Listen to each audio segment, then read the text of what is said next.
you to bring, and that is why I sing. All my joy with you I share. I plan to take a trip in the good old gospel ship and go sailing through the air. Oh, I'm gonna take a trip in the good old gospel ship.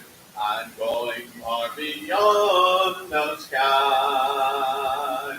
Oh, I'm gonna shout and sing until the heavens ring while I'm bidding this world goodbye. Oh, I can scarcely wait. I know I'll not be late, for I'll spend my time in prayer. And when my ship comes in, I'll leave this world of sin and go sailing through the air. Oh, I'm gonna take a trip in the good old gospel ship. I'm going far beyond the sky. Oh, I'm gonna shout and sing until the heavens ring while I'm bidding this world goodbye.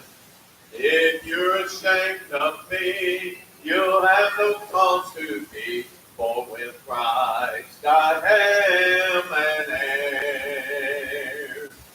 And if you too much fault you find, you'll surely be left behind while I go sailing through the air. Oh, I'm gonna take a trip in the good old gospel ship. I'm going far beyond the sky. Oh, I'm gonna shout and sing until the heavens ring while I'm bidding this world goodbye.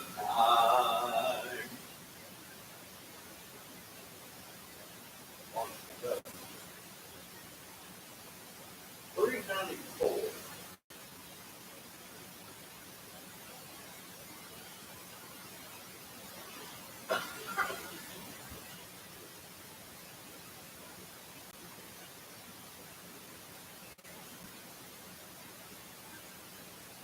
This world is not my home, I'm only passing by.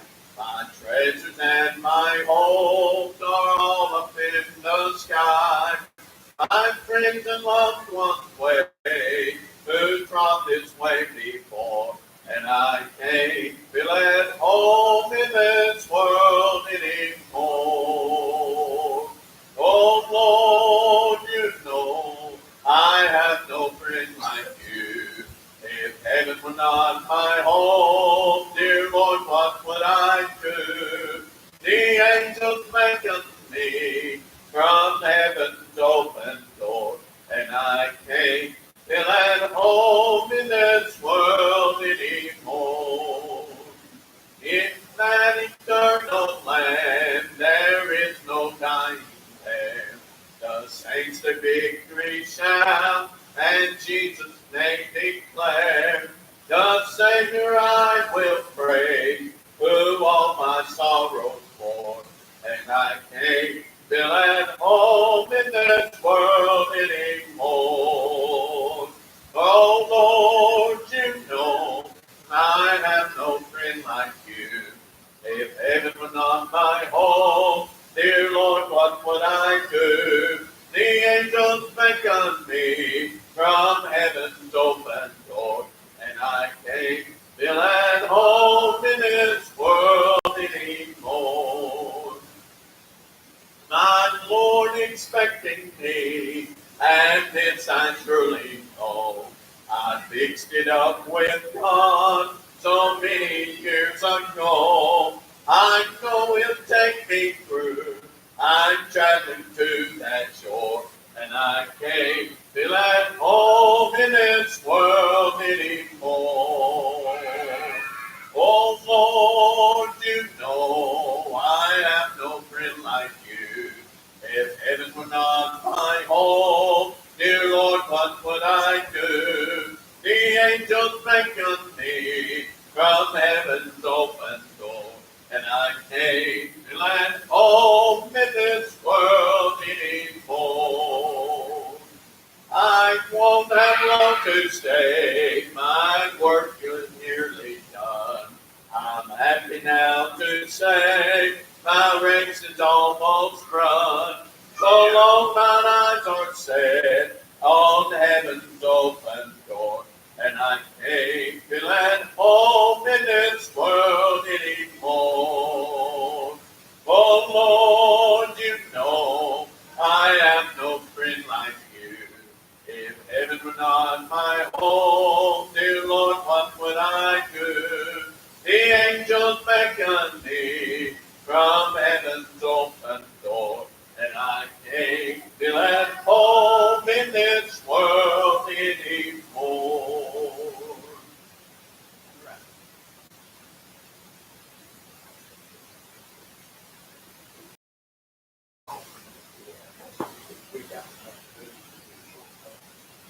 I did a poster to come forth tonight. An offering here. Just a way of announcement, just reminding it is not just at the end of August will be our home focus. And those that decorate will be up there before. So we will hopefully get a good crowd here on Sunday. So if you know any that are not in church or used to come to church here that's out of church, just invite them to come. We don't want to swap sheep with nobody. We just want to reach out to those that are not in church or lost. But we just need to pray for that Sunday also. You never know. Some visitors might show up and stay, which is really good. So be much in prayer for that at homecoming. And that's the 25th.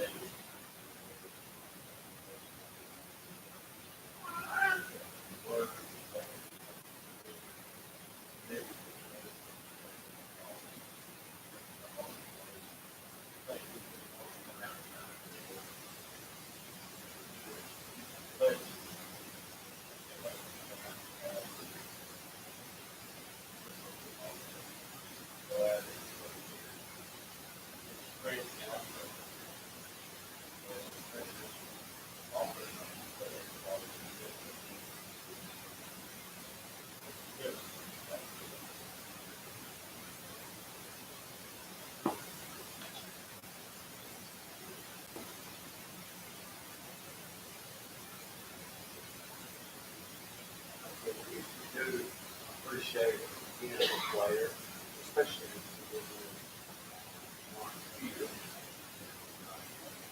I think we always watch the feeling of music. When I was on the radio, that's what we done. We weighed in. If we didn't have enough time to play a song, we'd have filler music. So anything that was just musical, we'd do that from like the last minute and a half before station break.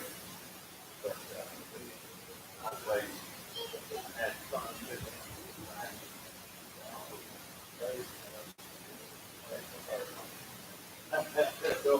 We'll go back there and know how her tied up and wrapped up. Yeah, let's turn our Bibles. We'll try to get back to Corinthians, First Corinthians, verses. We'll do chapters 2, verses 4. Go into chapters 40.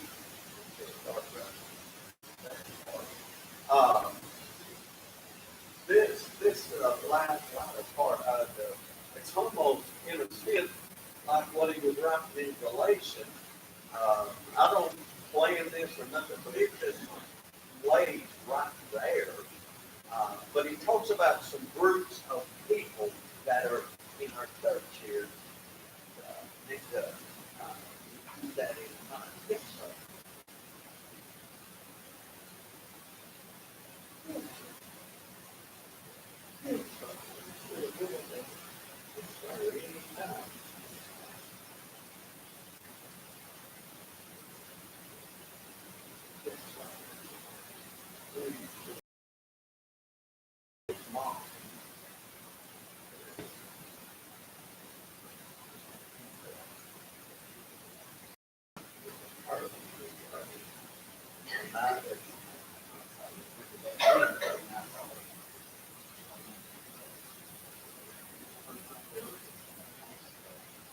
What's the prayer?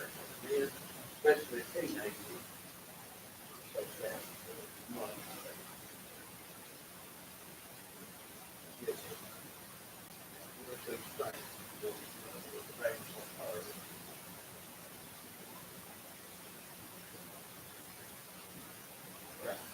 First Corinthians chapter 2, verses 14. Just along with that, they get a pray for these that are trying those that are sick that are in my home. We're not able to feed these today. Remember our lost love to those that are in God's will and to believe that God will touch them. Faithful.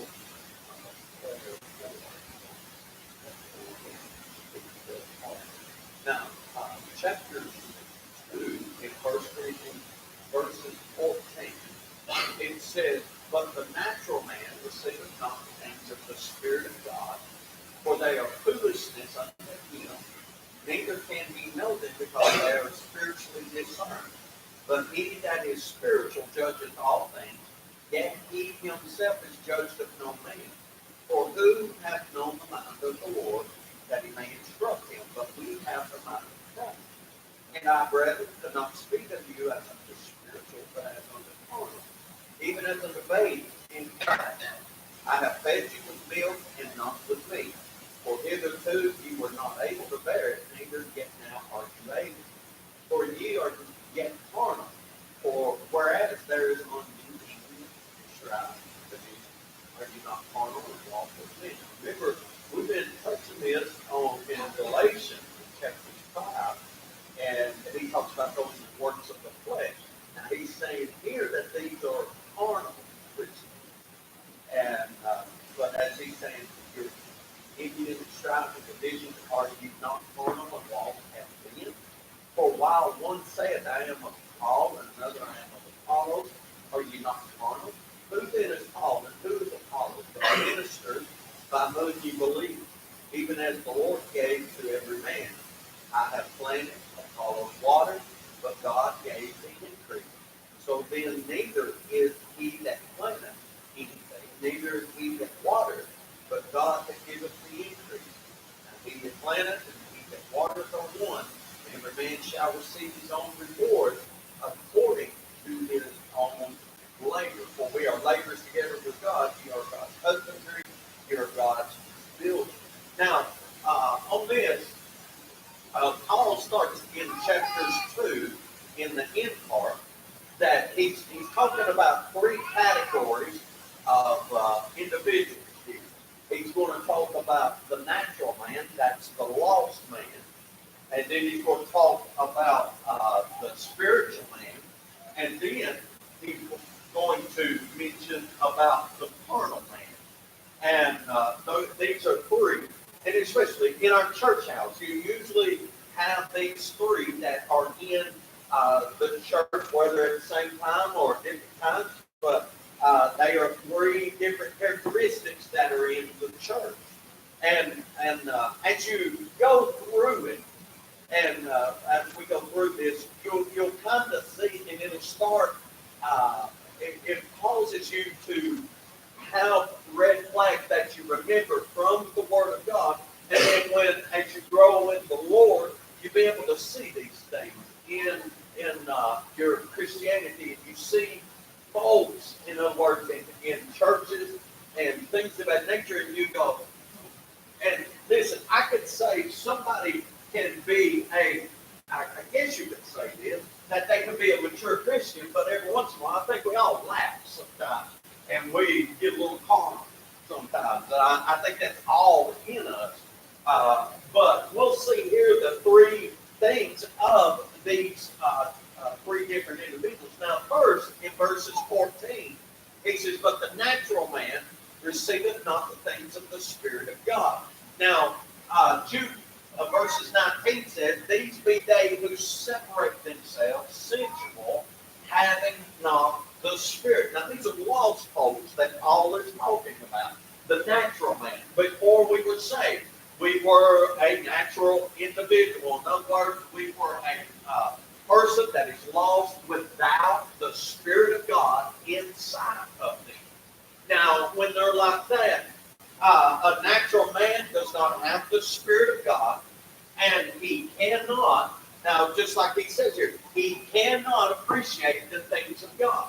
That's the reason they can go on TV and mock God. And, like he don't exist and things of that nature. They say things, they'll curse God, they'll shake their fist at him and things of that nature.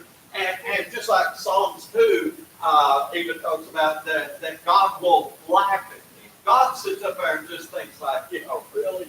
You shake your fist at me. All I got to do is just think it and go dead, in other words. But God is God. God is he's a judgmental God, but he's also a loving God, a compassionate God, a long-suffering God. And thank the Lord for that. But a natural man don't see the realness in him. That's the reason a man can come into the house of God and can spray paint whatever they want in it, and it don't bother them. And that's the way that I've known of places that used to be churches years ago by all over the South and maybe into the Midwest, and it don't bother them. They're going there and make a beer joint out of the place and everything. You and I were like, I don't think I do that, in other words. But it's a sanctuary. It's a place set apart for God's people to worship God. And we look at it in a different aspect. But a natural man, a lost man looks at this and they look at it as it's just another building. They look at it as this is just a time. I've heard a guy say this. He's a doctor, does not believe in God, and he says, well, I'm just like this. I don't bother them if they believe in it. If that helps them, that's great. He's like thinking in this aspect that it is like a medicine. If it'll help them get their cure or whatever, let them be. In other words, that's their fault. I can't fault him for that. I can't make anybody that believes different from me. I learned this a long time ago. You're wasting your time, busting your head against the wall, trying to make somebody, you know it's right. It doesn't matter how much you know it's right. You can't make, if God can't make them, who are we to try to? And it's just like the Bible talks about not cast your pearls before the swine. In other words, there's going to be people that are just going to, you sit witness to them, you do that, you're wasting your time. In other words, yes, you're being, you're doing what you're supposed to be doing, but there's just some folks, and you'll know them when you come across them. It doesn't matter. They've done, I don't know if they've done crossed that threshold or what, but their heart is hardened, and then it's just like callous. And the Bible talks about in the last days, men's hearts will be callous, they'll be seared, in other words. And you're just taking the word of God, you're just throwing it out there. And it's just like pearls before swine that they'll just trample it or eat it or whatever and just do like it's nothing. And that's a natural man. That's all they know. Before we got saved, we're sinners. We're sinners saved by the grace of God. But before we were saved, we weren't. But listen, that's all we knew what to do. A lot of folks, and like I said this morning, we can't be so judgmental upon the laws. Because they go out and do something that we know is against the Bible. They're doing what they know to do. And it doesn't matter. That's what's wrong with folks today in churches. We try to clean them up, then bring them to God. That's the wrong process. All you're going to do is like take a pig, put a ribbon on him and give him a bath. You let him, you clean him up, and you let him go. He'll go right back to the mud hole. That's the same way with a natural man. They love the pig is returned unto his own. No, that's the dog. A dog is returned unto his own vomit, and a pig will go basically back to the hog lot. And that's what they normally do. You can have somebody that will come in the house of God and they can dress like, talk like, all that, but their desires and everything is the sin. That's what we did before we got saved. Remember this morning, I found that wrote out. I thought that was good. Before we got saved, we chased sin. Then after we got saved, sin chases us. And it's so funny, but it is so true. We chase the enjoyment of sin. We could not get enough of it. After we got saved, and if we see those things we're doing, we're trying to stay away from it so we can stay in fellowship with God. But that sin is just constantly knocking on the door. And like one little girl said, I read this, they said, what do you do when the devil comes knocking at your door? She says, I send the Lord to go answer the door. And that's the way we ought to. That's a little child's thoughts. But in reality, temptation, Paul even tells us that we're to flee. That means run as fast and as far away from youthful lust as you possibly can. There's a time to stand, there's a time to run. And some stuff you just can't, in the wrong place, wrong time, this, that, the other, it's going to get you. But a natural man, it's normal. They love sin. And if they don't have a conscience about it, they'll do it. Now, if they kill somebody, they might feel like, oh, I did somebody. Now, that's different. I understand that. But I'm talking about all the different sins. They'll go on to do their thing, party, do whatever. It don't bother them. But when we got saved, it does a different. The Spirit of God, I believe, replaces, if I'm right, replaces our conscience, where our conscience used to speak to us. Now the Spirit of God speaks to us, in other words. But a natural man, he has nobody to guide him. He has nobody to lead him in any of those things. It's just his own thought. And he does what now, does the Bible say this? He doeth what seemeth right unto man. In other words, talking about a sinner, he'll do what he seems to be right, but it all leads to death and destruction is what follows. And if I'm not mistaken, it's put twice in the Bible there. It talks about that very thing. A man leans to his own knowledge, his own thought. He'll always lead to death and destruction. That's the reason when we get saved, before we didn't have nobody to guide us, nobody to direct us. When we get saved, the Spirit of God directs us if we let Him. But a natural man does not have the Spirit of God. He cannot appreciate the things of God, just like that verse says, for they are foolishness unto him. What is 1 Corinthians chapters 1 and verses 18?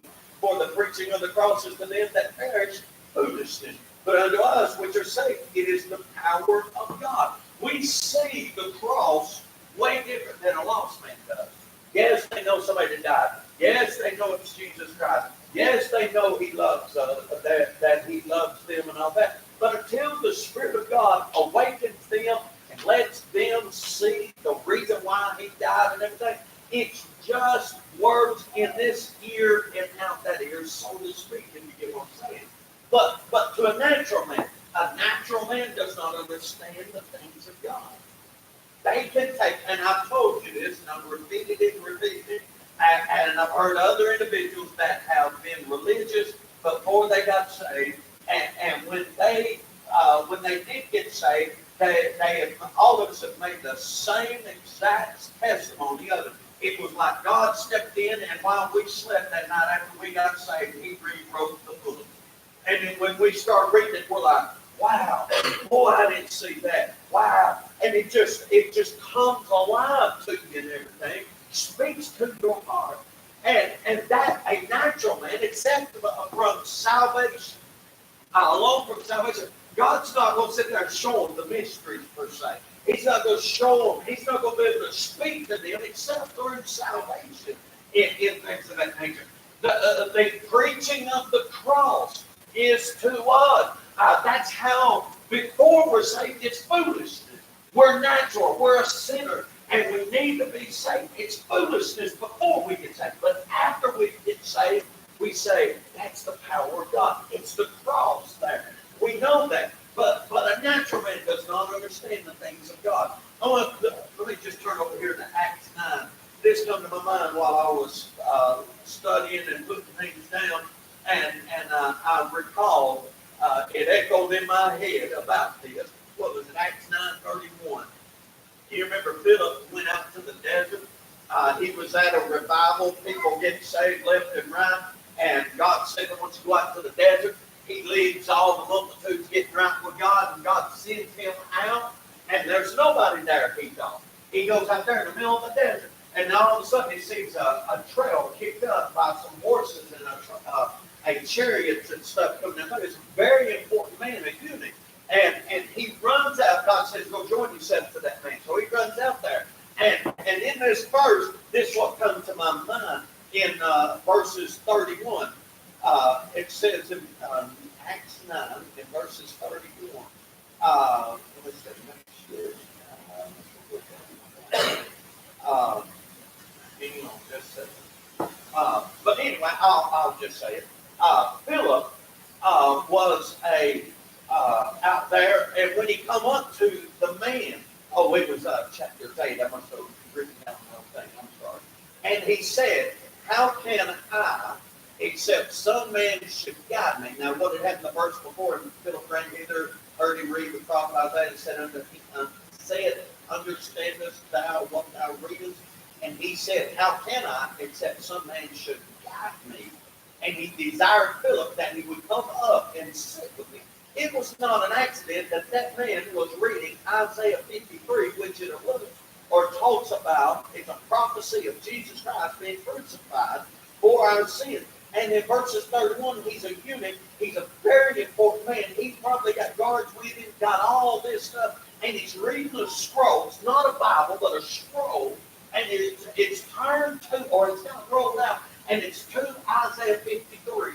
And it's just the soul happened to be talking about Jesus Christ. But he cannot understand what he's reading, except somebody, he said, understand this, what thou readest. And he said, how can I, except some man should guide me?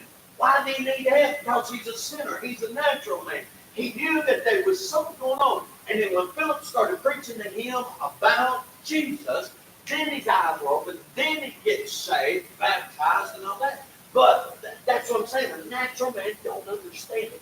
It's just a man got called in something, put upon the cross, crucified, and that's it. But it's much more than that to a Christian in the way. But the Bible, listen, and I've said this before, the Bible is written, it's a spiritual book. And as a spiritual book, you have got to know the author to know what it's saying. Now, you and I are not going to know every single thing. We cannot. But I tell you, when we open this Bible, it should be better than War and Peace stuff. It should have a message to us when we do our devotions, when we do that. God ought to personally speak to us, not every single time, but He should speak. There should be times that He speaks to us through His Word, not only through the preacher, but through our study, that He should speak to us in things. Now, the next thing is this, in verses 15. He says, but he that is spiritual judgeth all things, yet he himself is judged of no man. Now, we've seen the natural man. He cannot know the things that are of God. They are spiritually discerned, just like his book, just like him. But verse 15, but he that is spiritual judgeth all things, yet he himself is judged of no man. Now, 1 Corinthians 2:15 he's talking in reference to this. Let me turn over to Hebrews 5, and I'll read you something here, 2 verses. And I want to show you. Now, this is talking about the spiritual man. This is different. This is a man that is saved, that knows God. Now, verses 13 and 14 of Hebrews 5 says, for everyone that useth meal is unskillful in the word of righteousness, for he is a babe. Now, these are folks that have been saved by the grace of God. Now, when they get saved, now you don't expect somebody like little Trent, when Trent comes in, and we wouldn't expect him to open the scriptures and be able to explain things to us. We wouldn't expect Mackenzie to get up here and teach us a whole lot about this Bible. Not stating that neither one could or couldn't. They could teach us something, but they couldn't get in there and teach us something per se as a mom and dad, their brother, their uncle, their aunt that's been in the Word. God's been saved for years as a babe of Christ. Let me illustrate it this way. We wouldn't expect little Reagan to go out, and she's same age as Gracie, so they're 4.5, almost, well, four, yeah. And we wouldn't expect them to go, us go put my grandson Grayson or Reagan and take them out there and say, happy birthday, here's your 10-speed bicycle. And you say, that'd be ridiculous. Somebody's out of their mind for that little kid to get on that 10-speed bicycle. Why? Because she hasn't had the time to mature into the body until where her toes don't even fit, or his toes wouldn't even touch the pedals, in other words. We would have to hold them up on that bicycle. Same way about a person when they first get saved. They got the Spirit of God in them. They're alive unto God, but they're still babes in Christ. They can't teach us things and help somebody that is an adult in Christianity. And now, this is, now you could say babes in Christ, they've got to mature to become. Now, I'm not saying that they don't have the Spirit of God in them, but they've got to mature. A spiritual person is a mature person. Now, they don't have to be a preacher to be mature. I've met some preachers that are immature, that spiritually, in other words. And I have met people that are grown-ups that are immature spiritually. But a person that has been saved for some time should be spiritually grown in the Lord. In other words. Now, Paul, when he says this in verses 13, for everyone that useth milk is unskillful in the word of righteousness. Just like I was talking before, he is a baby. They're babes in Christ, just as they're babies in physical bodies. There are folks that get saved, they're babes in Christ. I don't care if they're 60 or if they're 40 or 20 or 15. They're spiritual babes, okay? But strong meat belonging to them that are of full age, even those who by reason of use have their senses exercised to discern both good and evil. Now, a spiritual man, now reading that, a person who is mature is a person who is able to discern both good and evil. In other words, I'll say this. Just as we as adults, it's took us a long time to get where we're at. We're mature. We should not have to have baby Gerber, even though I like blueberry buffalo that they don't make no more. It's a good dessert, in other words. But we shouldn't have to have cream of wheat or the whatever that stuff is, babies eat, and or crushed peas or crushed corn. That stuff is nasty, man. I don't know what. I guess as a kid you block it out. But that stuff, you ever smell that baby stuff? Oh, it's nasty. Oh. But them kids will just eat it up. Now, if you ever notice mamas, a lot of times, even in, probably your mom's done this, or yeah, most of the moms have, didn't know. But remember when you might have been a little child, or you had a little brother or sister, or something like that, and you say mama, after a while, they take a little piece of chicken or steak and put it in their mouth and chew it up real good, and then take it out of their mouth and give it to their baby. What were they doing? They were helping them mature. They were growing, in other words. And as babies do, Martha's back there going, but as babies, we couldn't refuse because we didn't know what we were doing. They just stick anything in our mouths, in other words. But we ate it, and it helped us to where we could eventually eat, stay, and we fix our chompers and all that, and do that. But Mama be chewing it up and get something for us to eat. Now, I say that to say this. In a way, have you ever noticed? I don't know if it was you, but I've kind of surveyed in my life over the years when I was young in the Lord. It seems like you're on cloud nine. I call it cloud nine when you say. And it just seems like everything you do, it just happens. Boy, you pray to God, and it's like, oh, boy, it happens. Boy, you witness to folks, you do all sorts of stuff. It just happens.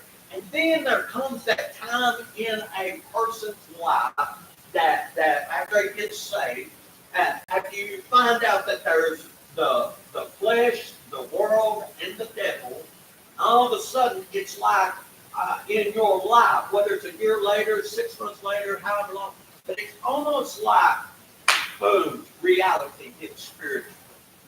You find out, and then it's almost like, well, wait a minute, things ain't going like they used to be. What it used to be, just like what it was like you couldn't get enough of God, in other words, and then as you grew older, it was almost like what God was trying to do was get you off the milk, get you on the meat.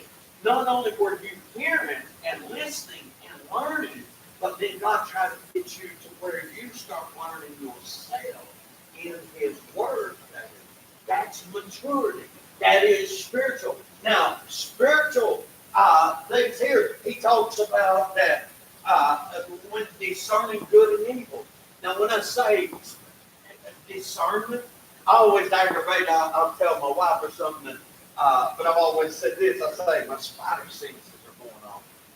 You say, what's that going on? You ever been around somebody and buddy, your gut just gets them.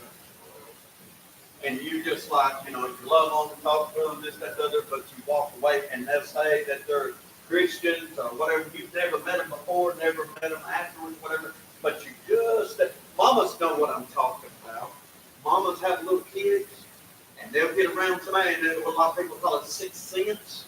And they're like, they'll make sure that person might want to take the kid over here or whatever. And you go, I've seen Grandma do it, and I've known other mamas that do that. And they go, mamas have got that sixth sense about when that baby's in danger or something like that. And it's just the same way as this. When you get saved, you learn to discern. When you read your Bible, you learn about His Word. You learn what is right and what is wrong. And what it is like this. When you discern your spiritual body, you'll know what that Bible says. There is a spirit. You get around the wrong spirit, you know it. You get around somebody that you're like, and like I've said, I've been around folks before, and I'm like, my spider senses go off, and I'm like, something like that. You don't know, but usually later on down the road, you find out, and you go, that's what it was. Saying to this point, it's not something basically, God does give it to us, but you've got to exercise it to get it where it's more sensitive. And you can tell what is right. Do you know, here's a good example, probably y'all heard it said, preached, or whatever. Do you know that they say that the FBI or whoever it is in the government, I would think that they would sit and study all of the paper money that is made, I can't think of the word right now, but that somebody in their basement makes it and counterfeit. And I would thought, well, when they go to school, the FBI, they would sit and study that counterfeit. Well, if you do that, you're going to spend your whole life because everybody's going to be making different kinds of counterfeit and everything. But they say in the FBI, they don't study the counterfeit, they study the real thing. So when they say that an FBI agent could take it and go, counterfeit, or that's real. They know it. They know it because they know what the real thing is. Same way with a mature Christian. They know what the real thing is because they stay in here and they exercise their senses. Not only reading, but they're praying. They know when God speaks. How do you learn? Think about it. How do you get wisdom? You go through a lot of troubles and trials. That's the reason a lot of times older Christians, they're very wise in this because they've seen what works and what doesn't work. And, and I have noticed this. It does not matter. I'll tell you, I want to say this. Don't always go by the way people dress and act and look, by maturity. I've learned that over the years. You cannot go by. I've seen some of the best dressed and best acting and best everything, and they be babes in Christ. I've seen some that just lay back and just you would think, man, well, I don't know if they know or really, and maybe they're thinking about it, and they want some of the most spiritual. They don't make a big shaboo about it. But what I'm saying is that I have let them time and time again. Don't judge a book by its cover. Learn about them. Watch them. Watch folks and listen to folks in the Word. They'll tell you a lot of times. But a mature person exercises. They exercise their senses. And that's the way. Learn about, the more you learn about God and His Word, the more you'll be able to discern things that are wrong. Now, sometimes it goes, I call it my gut feeling, but it just comes to that and you go. And I've had Camilla get in after she talked about working with folks or whatever, and she said, well, I used to wonder why I get a knot in my stomach. And then she said, well, they found out, blah, blah, blah, blah, blah. Or I tell her this, and then later on down the road, she goes, blah, blah, blah, blah. I was sitting here, yeah, there was I'll tell you this. I was working in a ministry, I'll say that much. And I never forgot this. I was 2.5, 3 years old in the Lord. But for some reason, I don't know why, but it seemed like my senses were all tingling sometimes like that. But I'm saying this, somebody said, it was a bologna sandwich. No, I ain't talking about that. I was working with some folks. And this individual, I'm not joking with you, was a missionary from off the field. I didn't know him from Adam's house. I remember we was out working, this has been 20 years plus, something like that. We was out working, this, that, the other. And I come back home and I remember, I couldn't tell you the name of that person to save my life. Right now. But I recall, I come home, I'd tell my wife, I'd say, just something right. Oh, he has a dress, he has everything about him, about words, and I just couldn't put my finger on it. And it, I don't know, it just had something just eat at you. And it just like, something right. But I didn't go up there and go, man, there's something wrong with you. I didn't do that. He was good cordially and all that. But about a month later, after they had left that family, I don't know if it was my wife or somebody, no, it wasn't my wife. I was sitting in and maybe 2 or 3 talking, and I was listening. And they said that individual really didn't come off the field because he was fire. Now, am I some big spiritual guru? No. But somewhat right. What I'm saying is, the only way I believe it is the closer you are to God, those other things will show that you'll understand it more and more. And God is trying to tell you, get away from that. Watch your steps there. Watch your P's and Q's. Don't do this, don't do that. He's trying to warn us, and that's what God does for us. There's sometimes you buying stuff. We should acknowledge God in all our ways, and He shall direct our paths.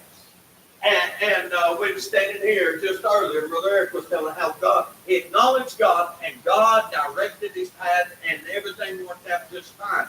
But I'm going to say this. That is, when you do that, there are sometimes you get ready to buy something, you're like, and God is saying, you don't see this coming down the road like I see something's happening to you. And God is telling you, don't do this, don't do that. Hold on, put the brakes on, wait on Him. That's maturity.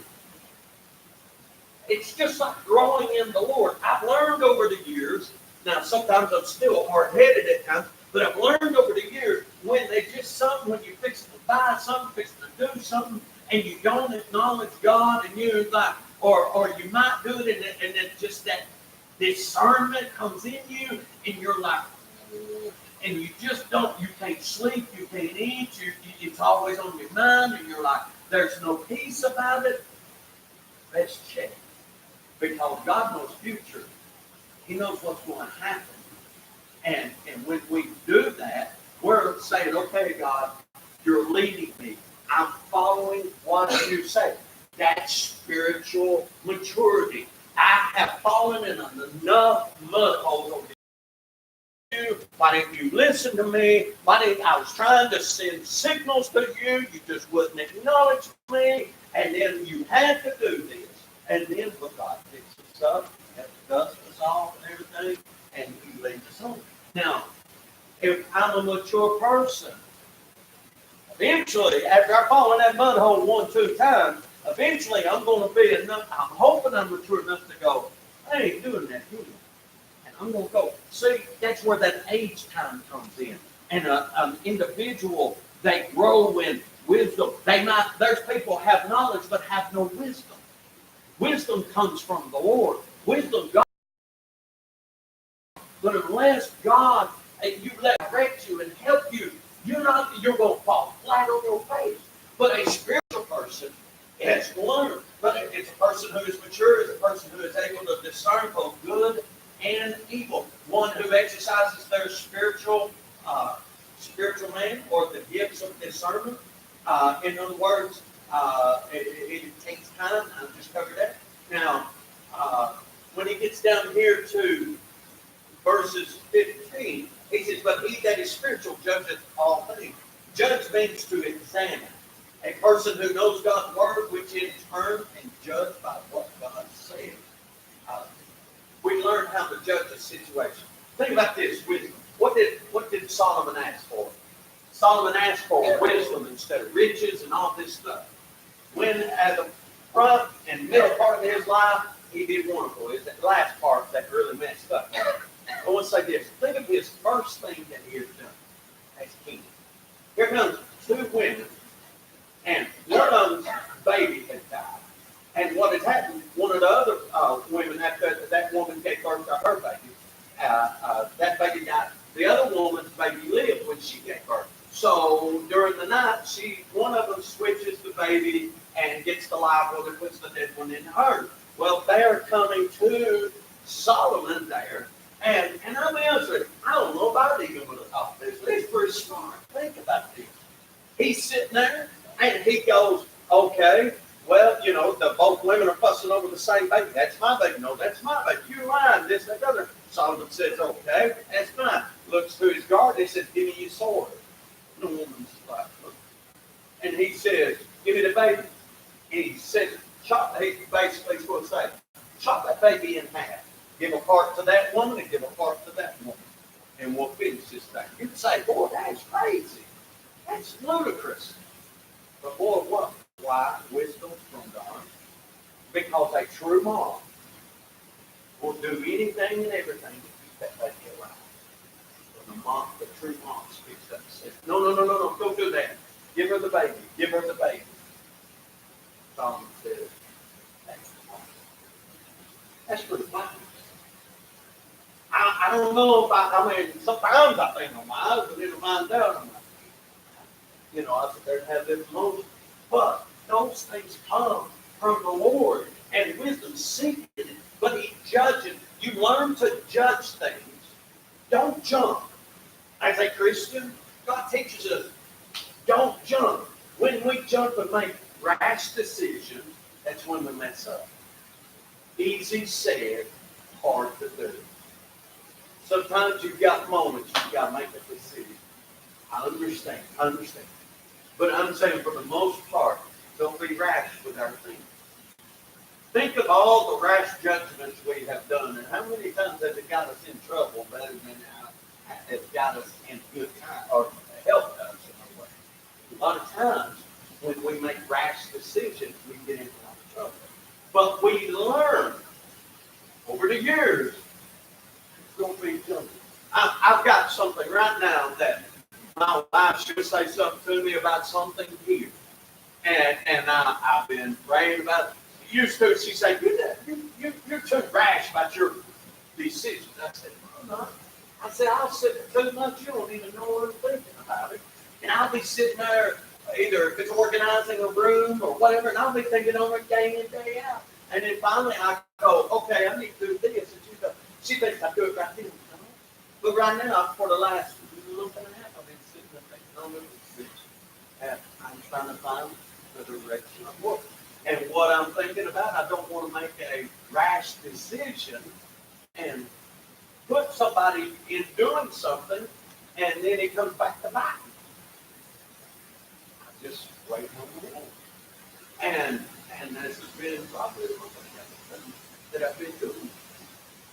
And don't sit here and think this, but I know you will. But there's two people I'm looking at right now, just looking at that, and I'm just discerning and trying to find out what is that. My wife, she's asked me 2 or 3 times, what about this, blah, blah, blah, blah. And she don't even realize I've been sitting there just thinking about the same thing. And some folks think, well, because I'm just jolly and I go on and have a good time, that I'm not even thinking about things. God all day long is on my heart, and I'm constantly, I'm not joking with you. I sit and I worry about y'all. You say, why do you do that? Because the sheep of God's pastor, they got to be old. But I sit and I'm like, I'm thinking this. And I'm contemplating. I'm like David said, basically, there's a word in there that means chew the cud. That's what he was supposed to do. Sit and think. For me, gross out, sit the mark, but regurgitate the old stuff like she do and rethink again and again like that. And but I'm saying on this part, I've learned over the years as pastor, don't be rash in my decisions. And sometimes I've got to, and I hope I do the right thing. But the main thing is maturity. Maturity. Why ain't I jumping at it and going, okay, blah, blah, blah, blah, blah, blah? Because I learned I've done that before, and I've had to end up, come back to bite me, and then I'll go, okay, well, let's just move forward.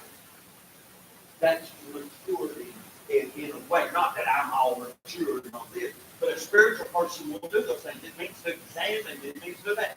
And then it says, yet he is judged of no man. In other words, nobody in this world understands why people do the things that they do or Christians. They don't understand. They judge you in a way. They can't understand why you come to church 3 times a week. They can't understand why you come 5 days for revival, or sometimes 2 or 3 weeks of and going and doing all these things. They don't understand. They don't understand why you read the Bible in the morning or in the evening. They don't understand why you pray. And that's what he's talking about here. Now let me talk about time out here. But they cannot understand it. Now, chapter 3, verses 1 is this. I'm just going to touch the carnal man, and then we'll screw chapter. The carnal man. He talks about, and I, brethren, could not speak unto you as unto spiritual, but as unto carnal, even as unto babes in Christ. Now, he's talking to these Corinthians. Now, we can't fully blame them. But it's like he's saying, you should be spiritual. You should be mature. But now he's talking about carnal Christians.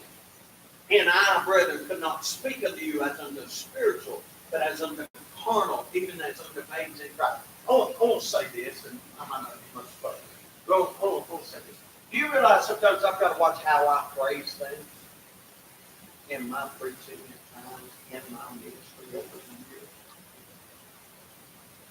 Because over the years I've pastored, and if you say something and you're meaning well, I've seen it happen. I've seen where people take things wrong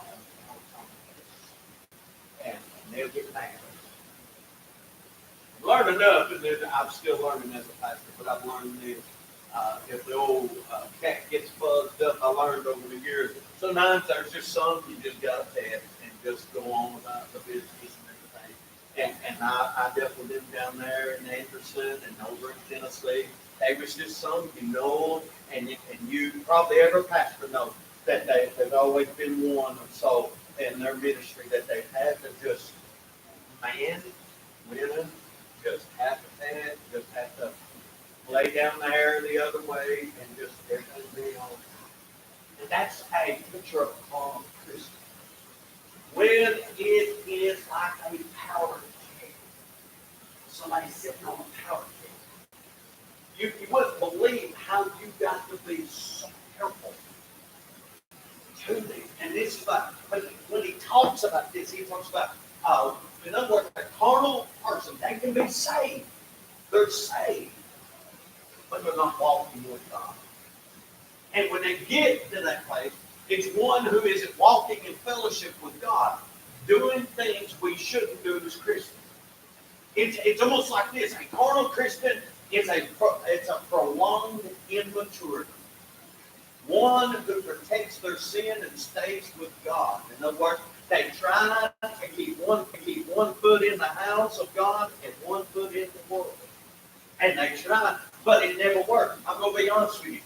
The Lord said that He come to cause division. He ain't talking about He goes into a church and divides people, in a bad way, like some the devil tried to. But when you preach God's word, it's going to cause division.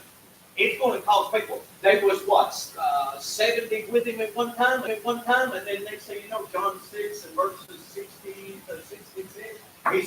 He said some strong words, and then it said, and these walked no more with Him because it was a hard saying.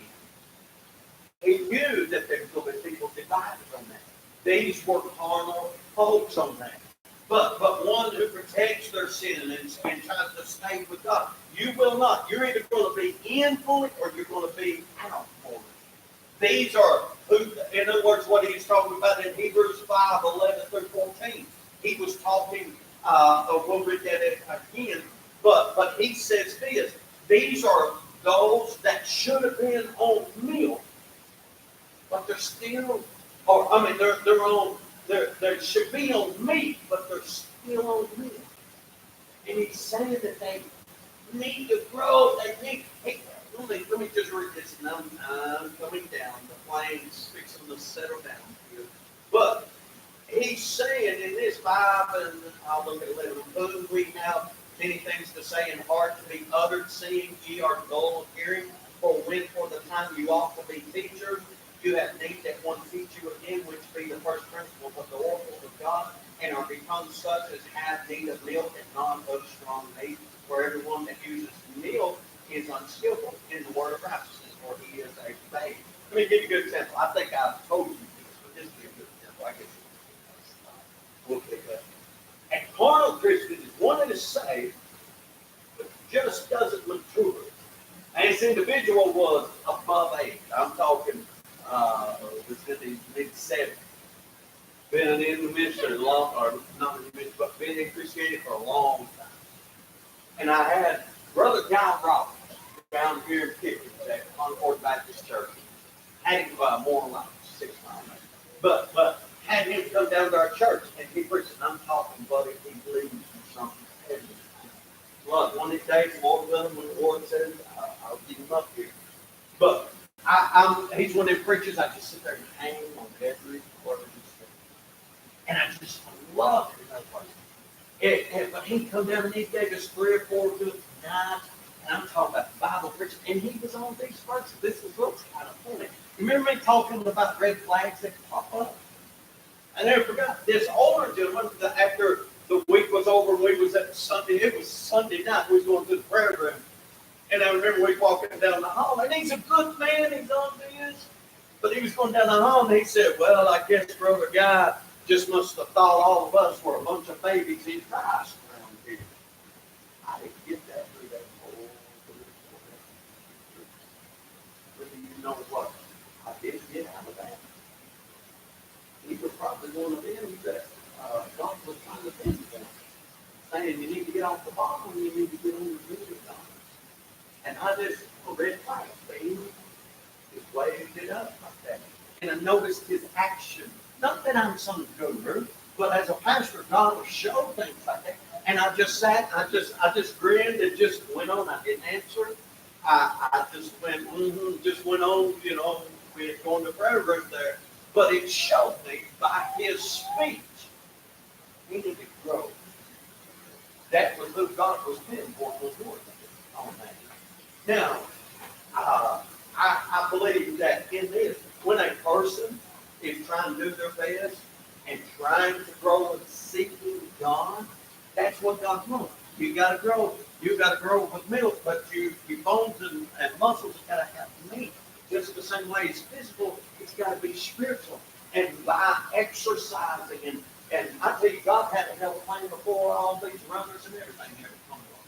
God had a health plan, and it's in His Word. And the less of God you have, the more and the more a person relies upon himself, the more they might be saved.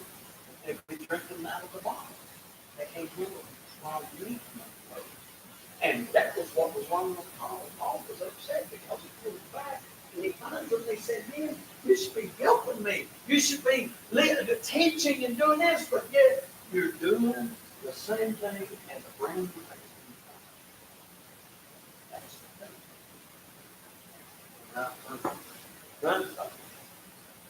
That's what I'm going to say. That's the reason, and this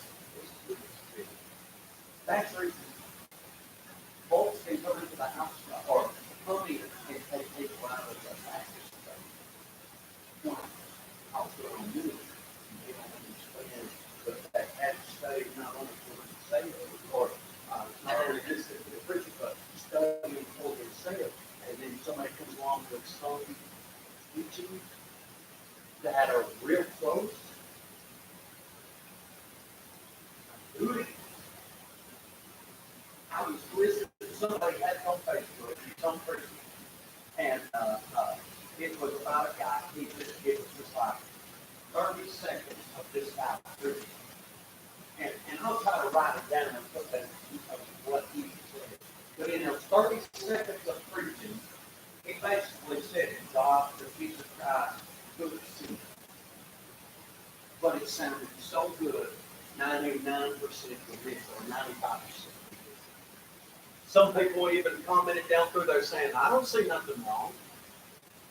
And I sat there and I pointed out, I think it was 3 different points in his 30 seconds that he was preaching wrong doctrine, saying that Christ couldn't know us. He carried our sin for us. That guy was saying that he sinned and he basically broke law and this and that and the other.